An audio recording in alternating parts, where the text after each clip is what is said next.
warahmatullahi wabarakatuh. Perkenalkan, saya Hajar, NIM 200110117 dari kelas 5E, Program Studi Pendidikan Islam Anak Usia Dini, Fakultas Tarbiyah dan Keguruan Universitas Islam Negeri Mataram. Pada kali ini, saya akan menjelaskan mengenai program semester, RPPM, dan RPPH untuk memenuhi tugas UAS pada mata kuliah Perencanaan Pembelajaran Anak Usia Dini, dosen pengampu Bapak Muammar Qaddafi, MPD.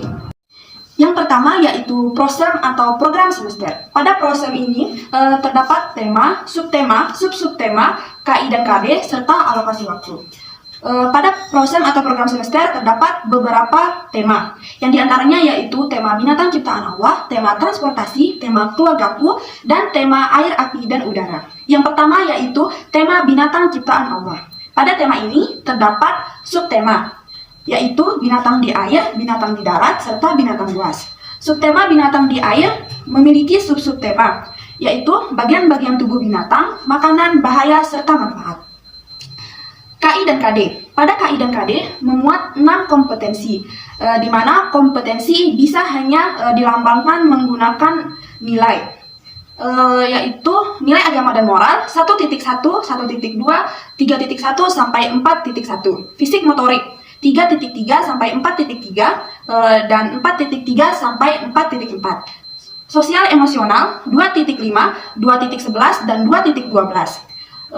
Pada kompetensi kognitif 2.2, 3.8 sampai 4.8, bahasa 2.14, 3.10 sampai 4.10, dan seni 2.4, 3.15 serta 4.15, dan memiliki alokasi waktu 1 minggu.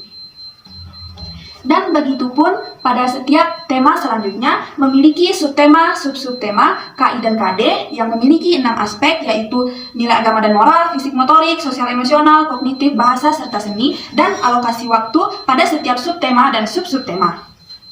Selanjutnya yaitu rencana pelaksanaan pembelajaran mingguan atau RPPM. RPPM ini yaitu turunan dari prosem atau program semester. Pada RPPM terdapat tema, subtema, di mana temanya yaitu binatang ciptaan Allah, subtema binatang, darat, air. Dan pada RPPM terdapat kompetensi dasar, di mana kompetensi dasar ini memuat 6 aspek, yaitu nilai agama dan moral, fisik motorik, sosial emosional, kognitif, bahasa, serta seni. Pada RPPM pula, selain terdapat tema, subtema, serta kompetensi dasar, juga terdapat alokasi waktu, materi pembelajaran, metode penilaian, serta rencana kegiatan. Hari pertama, hari Senin tanggal 7 bulan 7 tahun 2022, materi pembelajaran berupa macam-macam jenis hewan di darat dan di air, serta pengenalan gambar-gambar hewan.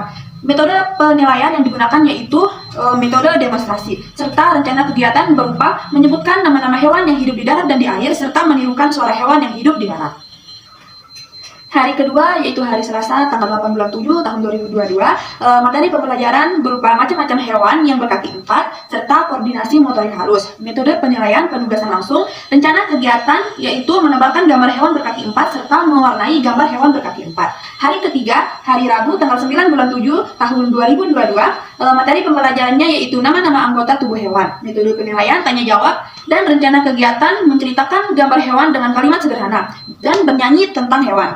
Hari keempat yaitu hari Kamis, materi pembelajaran berupa macam-macam hewan yang hidup di air dan koordinasi motorik kasar. Metode penilaian penugasan langsung, rencana kegiatan yaitu berupa mewarnai gambar ikan serta meniru gerakan ikan berenang. Yang terakhir yaitu hari Jumat, materi pembelajaran mengenalkan hewan herbivora. Metode penilaian yaitu penugasan langsung, rencana kegiatan berupa mengunjungi peternakan hewan dan memberi makan hewan secara langsung. Selanjutnya yaitu rencana pelaksanaan pembelajaran harian atau RPPH, di mana RPPH ini yaitu turunan dari program semester dan RPPM. RPPH memuat tema yaitu binatang ciptaan Allah, subtema binatang darat, dan alokasi waktu, serta kompetensi dasar yang memiliki 6 kompetensi dasar, yaitu nilai agama dan moral, fisik motorik, sosial emosional, kognitif, bahasa, serta seni. Pada RPPH memiliki tujuan pembelajaran, yaitu anak dapat menyebut Tuhan sebagai pencipta, anak dapat mengenal macam-macam binatang darat, anak dapat menyebut binatang berkaki 4, serta anak dapat menyebut nama hewan yang memiliki bunyi atau huruf awal K. Yang kedua yaitu kegiatan. Pada kegiatan awal 30 menit yaitu mengucap salam ketika datang, menyapa anak, dan berdoa sebelum belajar, bernyanyi, serta menjelaskan materi yang akan disampaikan.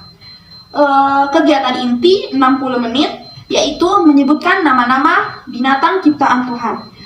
Yang kedua, tanya jawab mengenai binatang darat. Yang ketiga, tanya jawab binatang berkaki 4.